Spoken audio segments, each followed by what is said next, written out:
It's morning time. It's time for farm chores. And every time I do farm chores, my kids grew up in the 90s and the 2000s.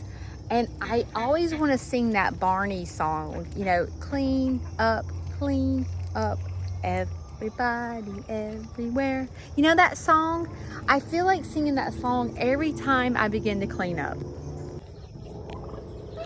The first thing I do in the mornings is make sure that everyone has fresh water, because it seems like with chickens it gets to, no, I'm sorry, not chickens, it seems like with ducks, you know, ducks are really nasty sometimes, and it seems like your waters get really nasty really quick with ducks. Just to give you one example, yesterday I'm walking in the chicken coop, or the chicken run. Yesterday, I cleaned this water, and this is what it looks like today. See, it looks like I haven't changed the water in like months. So sometimes this can get really frustrating because these water containers, they weigh approximately about 40 pounds when they're filled. And I have to constantly keep them cleaned out.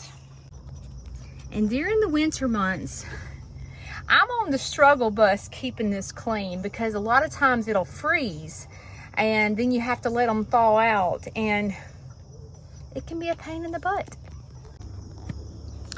This area over here, I told you guys about this before, but I had this brilliant idea to put rabbits in here. I'm just here to tell you right now, rabbits do not belong on the ground. They got so nasty. And there was so much poop on them. And I even have litter boxes in here. It was terrible, and they kept digging up under this. So I have got to decide what to do with this. I have so many animals that my feed bill is really high right now. And the thought of taking on another animal does not appeal to me right now, because it's all I can do to keep up with my feed bill now. So I thought about putting my grow out chickens in here, or having a place to separate, you know, sick birds and stuff like that. So this is fixing to be totally redone, but we have so many projects going on right now that I'm trying to take one step at a time. So I'm gonna take this bucket in here where the cattle and the big animals' water is, because once again, it looks like I haven't cleaned the water container out in a couple of years. Let me show you what it looks like. Look at this. See how it looks like I haven't cleaned it out in like 600 years? Well, that is not true. Don't judge me for it looking like this. So what I do, because I can't turn that over, so I take this bucket and I scoop it all out, and then I scrub it out and refill it with water. And I try to do this at least once or twice a week. And today is the day of cleaning the water containers.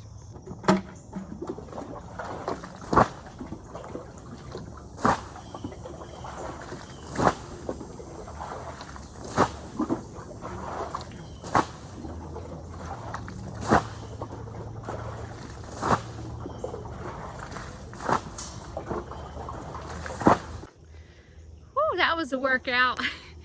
So now, actually, let me show you something, just so you know. So if you watch other farm channels and you begin to judge them for what their water looks like, let me just tell you, this water is actually not that dirty. And I want to show you why. When I dump this water out, it's actually clear water, and it's not even that dirty.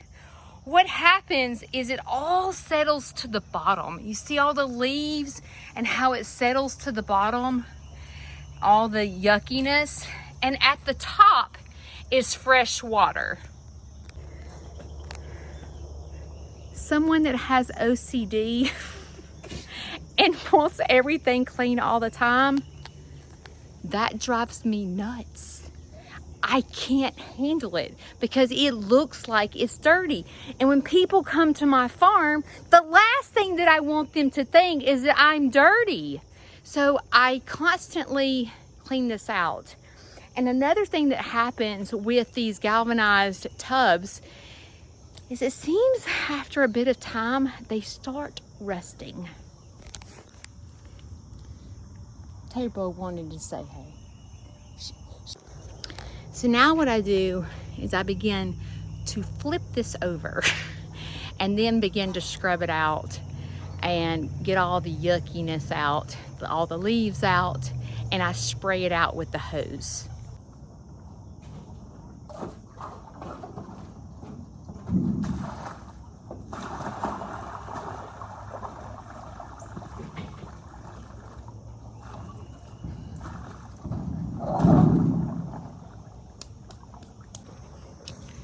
You see what I'm talking about?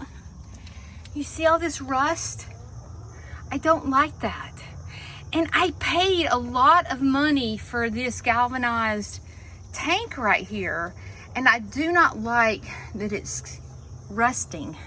So what I do is I take this brush and I begin to scrub it.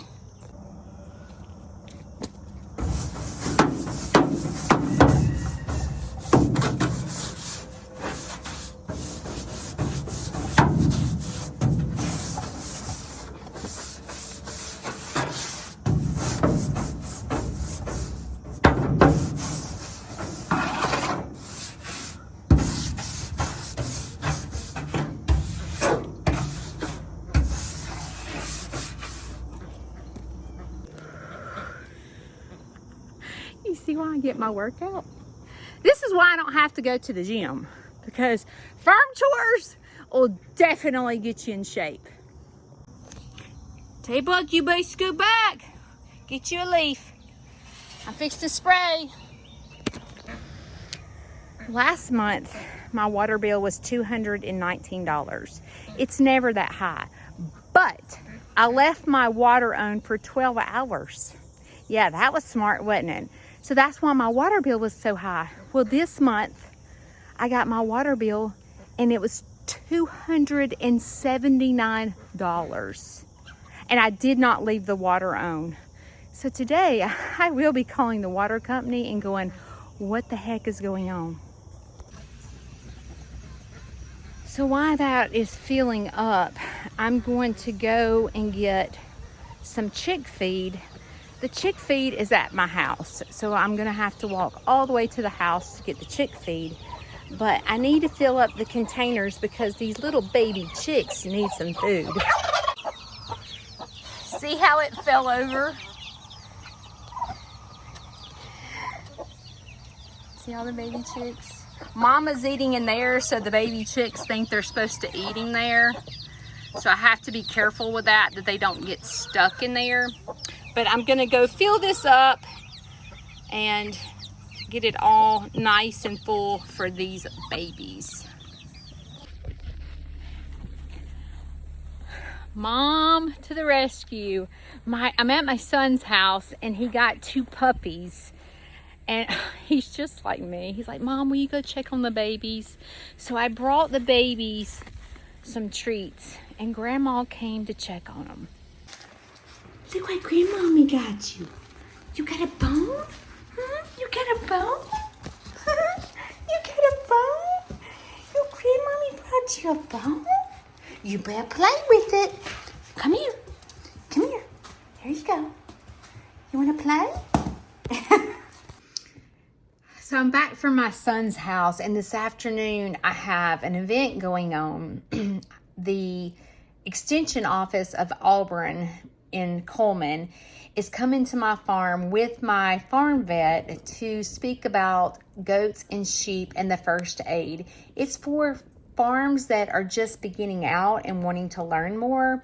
And the event's from 4 to 6. And I'm glad to be a part of this meeting and learning process of learning more about goats and sheep, because there's still a lot I could learn. Good morning. It is Wednesday now, and I have a big day ahead. So today the group home is coming, like they come every Wednesday. There's usually about 6 or 7 of them. They help volunteer on my farm. They've learned to, over the past 2 years, they've learned how to clean my brooder. They've learned how to clean out the rabbit cages. They collect eggs. They help me pick up pine cones, all kinds of things. They're super great at everything they do. They've learned so much here at my farm. And then this afternoon, I've got to go into a school, and I am doing an incubation project with 2 classrooms. And I'm also reading my children's book to them and kind of talking to them about how my animals live together on my farm. But first, you know how this works. You always got to let the animals out. So this morning, I'm going to go let the chickens out and go let the big animals out and say good morning.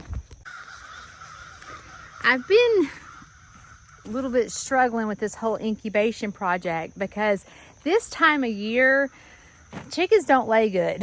Anytime there's a change in weather, the chickens kind of stop laying, and I'm getting, I probably have, let's see, I'm gonna guess 50 or 60 laying hens right now, and I'm getting less than a dozen eggs.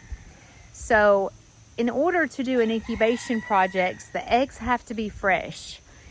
Generally, if the eggs are not being shipped, generally about 2 weeks is your limit. So you have to collect eggs within 2 weeks to be able to do an incubation project. Shipped eggs, like if you're going to ship eggs for my chickens are flying out. Let me show you. This coop over here, they stay in the fence. And the reason they stay in the fence is because I ship eggs all over the U.S. for hatching. So those eggs have to be super fresh because they're shipping and they get jostled around. So generally, like 1 or 2 days they lay, and then you have to ship them. And I ship them in these foam containers so that they don't get cracked. And I have shipped all the way to all over the U.S., like all different kinds of states I've shipped to. And it's really cool to see my chickens in other states. So over here, the turkey is starting to make a nest, which is kind of unusual for this time of year, but she's starting to lay her eggs. Oh, that's not a turkey egg. Just realized that. These are turkey eggs. Let me show you the difference. You see these speckles? That is a turkey egg, where this egg is actually blue. You probably can't tell, but that is a chicken egg. But the turkey eggs are so pretty. They're just like speckledy. But it looks like she's wanting to become a mama. With the incubation projects that I do in school, it takes 21 days for a chick to hatch. So the kids will go through the process of 21 days being able to handle the eggs and so forth. But usually what I do is I go in there and I show them how to do the incubation, and then I go back like halfway through to make sure everything's going smooth, and then I'll go back for the final hatching. And those kids get so excited to see those baby chicks hatch. But I found this thing off Amazon. It is the coolest thing. It's under the science part of the Amazon, like education, but it's got 21 eggs, and the kids can open the eggs to see what the baby looks like at each day of the whole life cycle of the chick. And I give that with them so the kids can learn the whole life cycle of chick and how they process. Usually I give the schools ideas about what to do with the chickens, and sometimes here in Coleman, like, it's very common for families to have chickens because it's kind of a country rural area. It's not common like in Birmingham. So like when I do incubation projects like in the Birmingham area, which is the big city, they don't want to keep the chickens. So what I do is I do the incubation project with them, and I give them the opportunity to keep the baby chicks, or I come and pick them up. So it's It's a great experience for kids to learn how chickens get here and to learn where their chicken comes from, like to know that when they're in the Chick-fil-A line that it came from a chicken. So those are important things for kids to learn. So a lot of people ask me about eating turkey eggs. I'll be honest with you, I've never ate a turkey egg. I don't know what they would taste like. Maybe I should try one. I have had a duck egg. Duck eggs are richer than a chicken egg. So a lot of people with bakeries, they would rather bake with a duck egg because it's richer and it causes your cakes to be fluffier. So I usually will sell the eggs to bakeries and people that make cakes and stuff like that.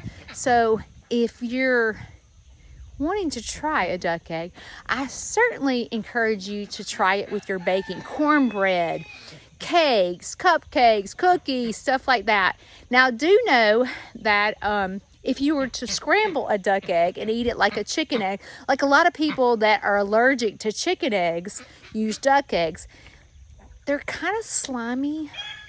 They don't taste a lot different than a chicken egg, but the texture is different. It's more of a, I call it a slimy type egg. I don't personally like them, but I love to bake with them.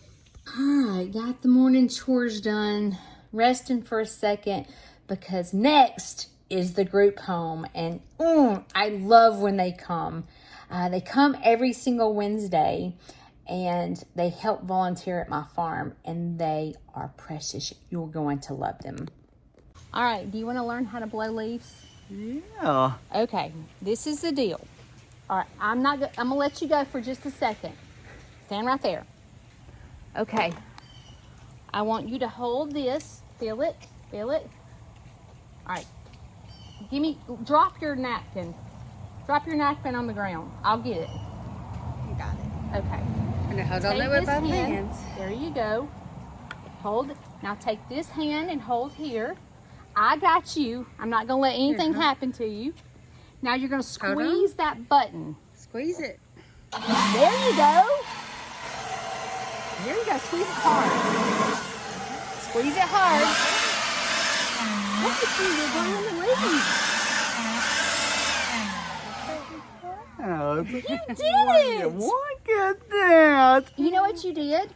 So this is my concrete patio where people drive. Gonna be happy. And so what you're doing is you're blowing all the leaves from the trees. And when the leaves, like the fall, you know how the leaves fall? And so the leaves get all over my patio, and you're blowing it off and cleaning it all up. How does that sound? I appreciate you. You're cleaning up. Yeah. So you did a good job, and yes, your grandma's gonna be proud of you. Yeah. And happy. Yep. I'm proud of you. Yeah. Wow. Good job.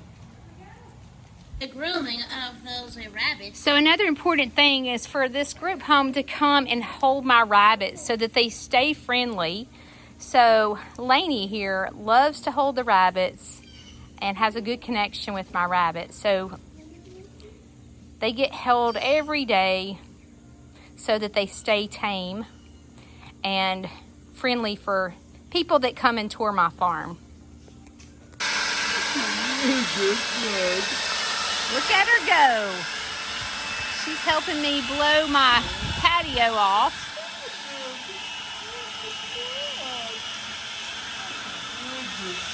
Wow, she's grooming rabbits, and piglets are running around, and Melinda and Scotty are cleaning out my rabbit cages. So these guys come out every single week and help me. Scotty's the master of cleaning out the brooder and helping me put up drinks. Thank you, Scotty. And over here, this is Stormy. Stormy is helping me groom the rabbits, and she is doing a fantastic job. because the rabbits have to be groomed often because they're long-haired rabbits and they get all knotted up. So Stormy is helping me with that project. So I am headed somewhere and I had to tell them to get their shoes on. But Ruger can't fit in that little big cage. So guess who I'm taking to a school? Hey, Axon, come here, baby. Come to the edge and sit down and let them come to you. Don't chase them, they'll get scared. Billy, come over here. Emily, go sit beside Jayla. Axon, I need you to go sit down. Oh, it's so cute. Whoa. Gaby. No. No, sit down. Look, scoot over close to Millie.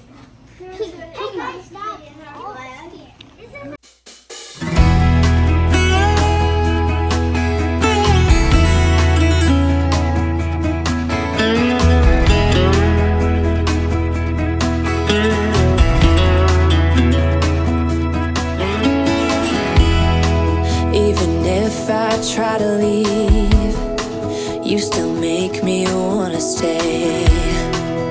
You ask me to believe